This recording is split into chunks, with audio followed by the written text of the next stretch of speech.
I was really impressed by the choir from Tasia. Na wale watoto wadogo. But you know, praise the Lord. Can we sing together?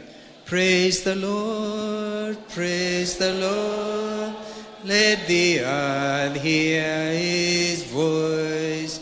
Praise the Lord, praise the Lord. Let the people rejoice. Oh, come to the Father through Jesus the Son, and give him the glory. Great things he has done. It goes on. Hapo mwisho mwisho, I love that. But purer and higher. Can somebody lead us? The third stanza. I don't know whether you have it there. Naona kama tume. I think this lady wants to come and help me. The choir itself. The Tasia choir. I think it goes by all perfect redemption, the purchase of blood. To every believer, the promise of God. But higher and purer will be our wonder, our transport when Jesus we see. Can you lead us on that one? Because I want to claim maneno akina Mawadhe na akina Mama Rose walileta mambo mengine ambayo yalitufupurisha from here, Pastor. Just that the last stanza as we stand.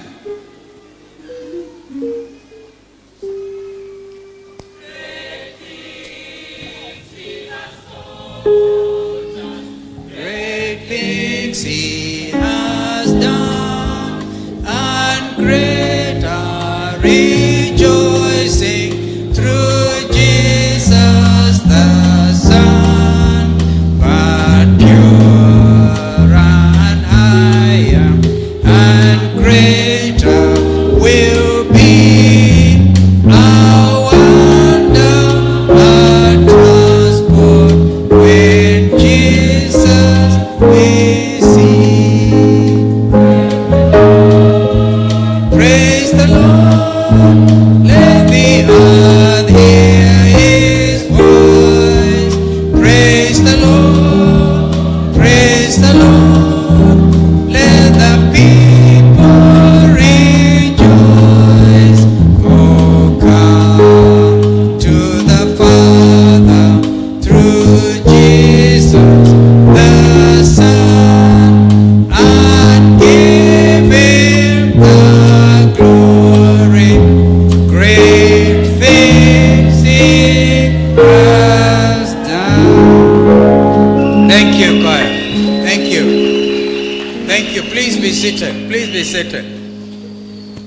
I noticed when our young Pastor Collins was preaching, he was struggling to get the name Bwana Yesu asifiwe. Lakini walipokuja hapa kina Mawadhe, naona kanisa imekuwa turned somehow to another congregation. Pastor, I ask that you forgive us. But more importantly, may the Lord himself forgive us. And this is apparently the culture which is so pervasive in Kenya. I want to ask that places of worship remain places of worship, not places of political organization. I'm speaking to Gikonyo, I'm speaking to Mawadhe, I'm speaking to Rose. If you want God's unadulterated blessings, when we go to the place of worship, only him shall we praise. Mimi sio mweupe kama pamba. It's not true. It's not true. It is simply not true. I'm just a sinner saved by grace. Bwana Yesu asifiwe. And you know, was it Nebuchadnezzar aliambiwa by the angel, you've been put on the balances and found wanting. A lot of us could probably be put on the balances and be found wanting. I want to thank God for this day. Pastor, thank you for welcoming us again the second time. And you know, wakati ulikuwa naongea, ulisema kwamba wewe na mama yule alileta your daughter and your son, mulijuana for lots of years, many years, under the Redeemed Gospel Church. Let me just remind you, I felt very old kwa sababu I registered this church. I registered this congregation when I was having my law firm at Church House.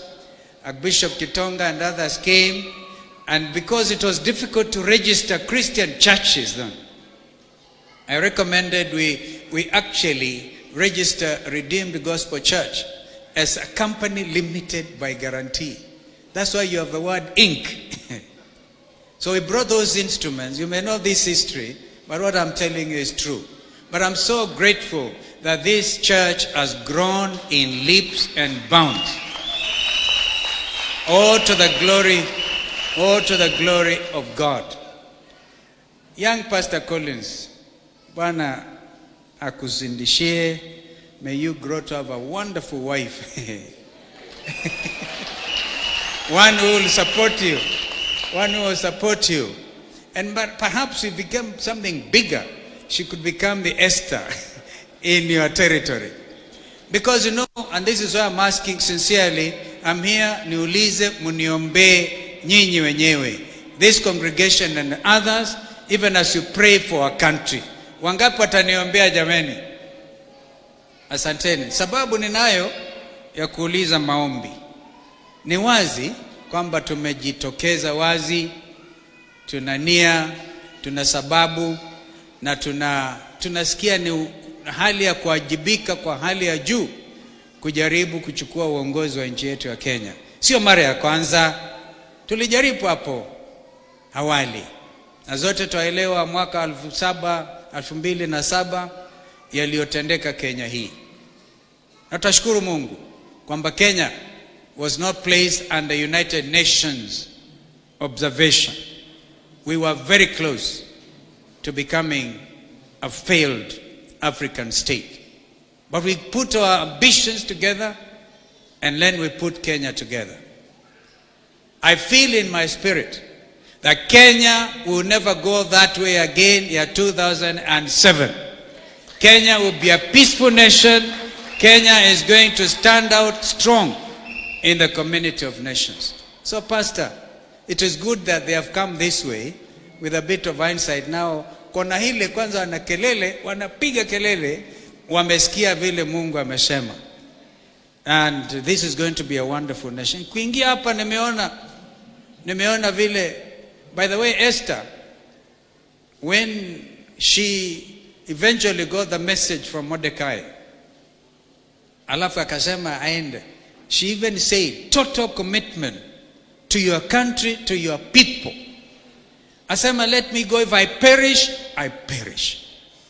She didn't perish. Instead, yule ambaye alitaka kuangamiza, kugandamiza Wayahudi wakati ule, he ended up in the gallows. And it looks to me that history repeats itself, because many years after, you heard of the Holocaust under Hitler. Now what to come out. So these persecutions continue, even in modern days. But we have a nation here. I believe this is one country under God. And no matter what you hear politicians saying, wasameheni, because nobody is above God. So this is it. Kenya will be peaceful. Vijana wetu post-COVID, nitarudia, ni lazima tujikakamue. Wananchi wa Kenya, tuzingatie mwito ambao niliotoa 2007, ambao sasa kuna umuhimu zaidi kufanya kazi 24 hours. Ndio vijana wa mitaa wapata nafasi za kazi. Nitarudia, tujikakamue, tufanye kazi masaa 24, viwanda vyetu na kwingineko. Vijana wamepoteza nafasi. Vijana mtaa hapa tulipokuwa tukipita wakaona magari wakajitokeza. Wengine pastor are depressed, depression kali, kwa sababu mtu anaamka ajui afanye nini. Nilipoona juzi wengine wanapata ajali ya crane ambayo iliwaoa watoto wetu wengi, hata wa China wawili wakakufa. You feel like a parent. They were 24, 23, 26 years. Naomba tusimame tukumbuke hizo familia za watoto wetu ambao walipata hii ajali just this week, wakijitafutia namna. Pastor, remember them. They are depressed.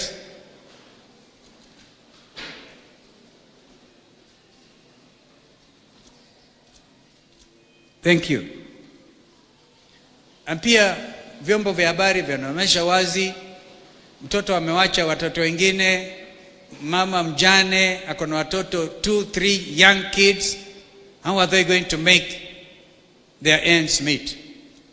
Ndio basi mimi narudia njia moja ambayo ni taifa ambalo one nation under God, one nation, one people. Pastor Collins, don't then listen to these political leaders ambao wanasema ati kabila hili, kikundi hiki.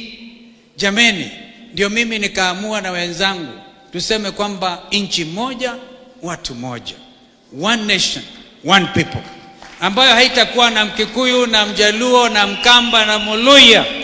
One nation, one people, and one nation under God. Ni lazima sasa tuamue kama wananchi wa Kenya. Tuamue kabisa. Itafika wakati tuwakemee. Na unajua kila mwananchi kutoka rais mwenyewe ambaye ni mdhamini wa usawa na amani na uhai wa wananchi wa Kenya, below God, under the Constitution, to preserve life. Personally, I feel we can never as a nation go back to the days when we used to hear political assassinations. That is out. Kiongozi akiwa naibu wa rais, akiwa mawaziri, akiwa watu wa opposition kama mimi ambao tumekaa kwa opposition miaka yote hiyo, Mama Rosu sifadhaike. Nakumbuka wakati moja tulienda pale Yaya karibu na University of Nairobi. Tulikuwa sema tumeibiwa kura na tutataka hii IEBC iende nyumbani. Nilikuwa navalia kofia imeandikwa wiper. Niliwacha hapo kwa lami.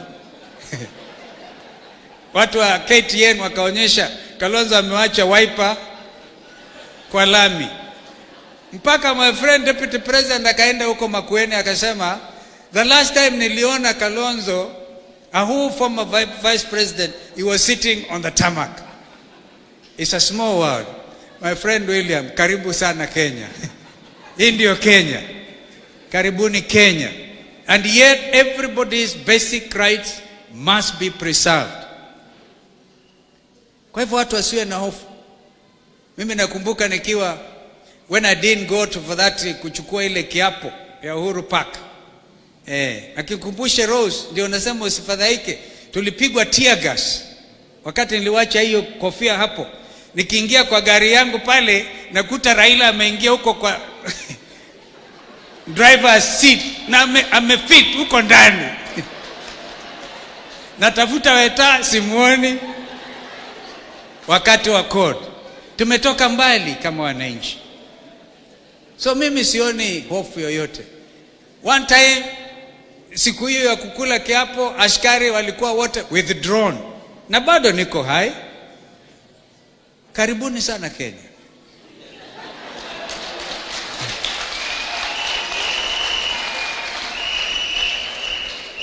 Mtazoea tu. Watoto vijana, kuna mwimbaji amesema utazoea tu. Sema utazoea tu. Tutazoea, lakini tukifanya hivyo ile basics, tusipite mipaka. Na mipaka ni kwamba everybody is guaranteed of personal security. The right to life is unnegotiable. Na mdhamini wa the right of the Kenyan people is the president who is in the office, President Uhuru Muigai Kenyatta. So, naona tu pastor, I didn't want to say much. Tutarudi. Tulikuja hapa, mkaombea wa candidate Mheshimiwa Julius Mawadhe. Kwa niaba yake nasema asanteni kabisa kwa wanawaipa kwa kumpatia mjumbe wenu ambaye naona amejitahidi. Hata alikuwa akisema tukitoka hapa tupitie barabara moja ambayo alikuwa amenionyesha gumboots walking through mud. Na hiyo sasa kilomita 27 zimeweka lami tayari. Kware Ward, Mama Rose, you are trying, congratulations. Hata pipeline Kikonyo, you are trying. Yeah, but we can do a lot more. Tunaweza tukafanya maajabu zaidi ikiwa tutazingatia umoja wetu. One nation, one people. One Kenya, one people. Mwingine hayo, mwenye shida ya mlima akona shida kama yule huko Sekuru, pengine Sekuru ni kubaya zaidi. Mkaji wa Pwani Kwale ana shida. Corona imepiga kila mtu teke moja mbaya sana. Lakini zote tuamue adui mkubwa zaidi hata wa uchumi ambao mimi nasema 24-hour economy. Yule adui mbaya zaidi ni ufisadi. Ufisadi wa wazi. Yaani mtu ana haya kuibia mwenzake. Wangapi wanaamini tuende mbele zake Mwenyezi Mungu tupige teke ufisadi Kenya? Sema piga teke ufisadi. Piga teke ufisadi. Pastor, we have left it to you. We've given you a plateful of items to pray for. Because a corruption-free nation will be able to realize the potential of its people, of its citizens. And you find us there, willing partners. The youth, there's also been a young, wiki ya vijana duniani kote. Thank you for literally bringing them up to the service of God our Savior. It's amazing to see Collins and his team, young adults. Nataambia vijana, if you want to get the proper wife, kwenda Redeemed Gospel Kware. Because after that, unawapatia hata lunch. Wanakula lunch pamoja, they have fellowship. This is what it should happen. This is how it should go. I have some young adults in the house. Maybe I'll bring them here as well. May God bless you and keep you. And may He grow and prosper this congregation. Amen.